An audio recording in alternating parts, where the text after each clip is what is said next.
Hello friends, welcome back to my channel.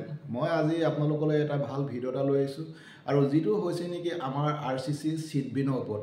Seed bin মানে আপোনালোকে তো গম পাইছে সাগে আমাৰ ভৰাল তাৰমানে ধান সঞ্চয় কৰিবলৈ বা ষ্টৰেজ কৰিবৰ কাৰণে আমি এটা আৰসিসি সিড বিন আমি তাৰমানে প্ৰস্তুত কৰি উলিয়াইছো যেটো নেকি আসাম এগ্ৰিকালচাৰ ইউনিভাৰ্সিটিয়ে উলিয়াইছে। আপোনালোকক এই ভিডিওটো মই আপোনালোকলৈ আগবঢ়ালো। আপোনালোকে চাব ভিডিওটো আৰু যদি ভাল পায় শেয়াৰ কৰিব আৰু শেয়াৰ কৰাটো এটা বহুত ইম্পৰ্টেন্ট হয়। Thank U.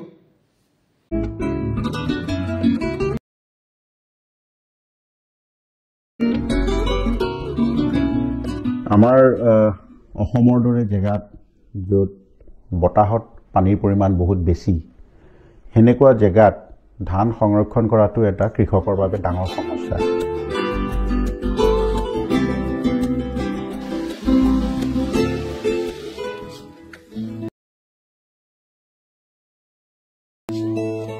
গতিকে এই কথাবিলাক কেনেকৈ আমি ভাল কৰিব পাৰোঁ, কেনেকৈ আমি সংৰক্ষণ কৰিব পাৰোঁ সেইটোকে চিন্তা ভাৱনা কৰি আজিৰ পৰা 15 বছৰ আগত আমি এটা প্ৰজেক্ট বনাইছিলো যে আমি এটা আৰসিসিৰ প্ৰকাৰ কিবা দুলি বনাব পাৰোঁ নেকি।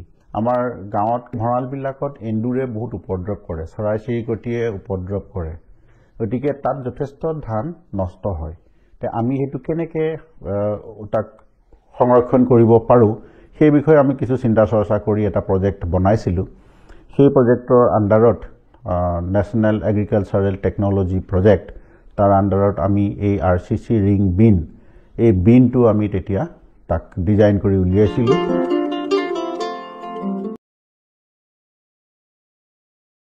এনেকুৱা আৰসিসি ৰিং বিন 20টা আমি তিতাবৰৰ এটুকুৰা জেগা চৰিয়া পথাৰ মিচিং গাঁও তাত আমি 20টা ৰিং বহুৱাই কৃষকক তেওঁলোকক আমি দিছিলো।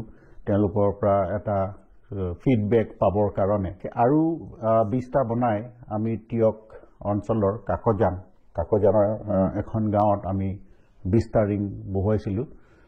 যিসকল কৃষকৰ তেনেকুৱা সুবিধা আছে সেইটো আমি এই দুই জেগাতে আমি ইয়াৰ পৰীক্ষামূলকভাৱে চালো। আমি দেখা পালো যে ইয়াত এন্দুৰৰ উপদ্ৰৱ সম্পূৰ্ণৰূপে নাইকিয়া হ'ল।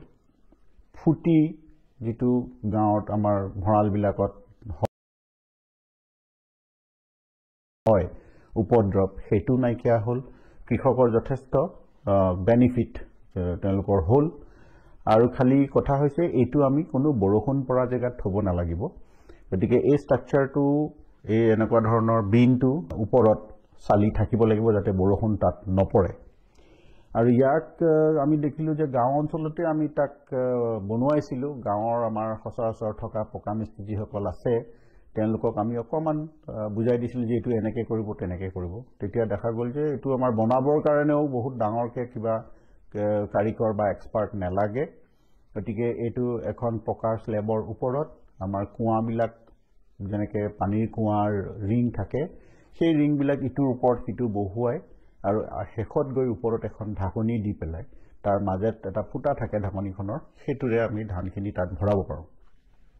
আৰু তলৰ ফালে একটা স্লট এটা ফুটা থাকে য'ত আমি এখন টিং ভৰাই পেলাই বন্ধ কৰি থওঁ আৰু তাক ওপৰলৈ স্লাইড কৰি দিলে টানি দিলে সি খোল খাই যায়। আমি তাৰ পৰা প্ৰয়োজন সাপেক্ষে আমাৰ কৃষকে তাৰ পৰা ধান উলিয়াই ল'ব পাৰে।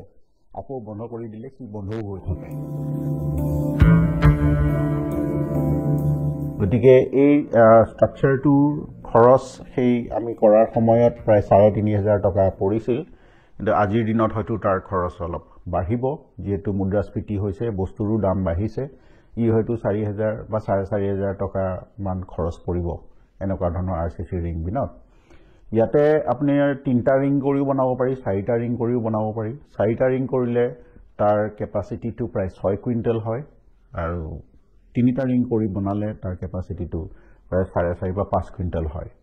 গতিকে এই 6 কুইণ্টেল হিচাপত ধৰি এটা আৰসিসি ৰিং বিন আমাৰ মজলীয়া কৃষকৰ কাৰণে এটা বৰ ভাল বস্তু য'ত তেওঁলোকৰ 50 বছৰৰ কাৰণে মোটামুটি ধৰক আৰু ভঁৰাল চাবলগীয়া নিচিনা এটা কথা নাথাকে। ইয়াত সেইটো কেতিয়াও নষ্ট হ'বলগীয়া কথা নাই।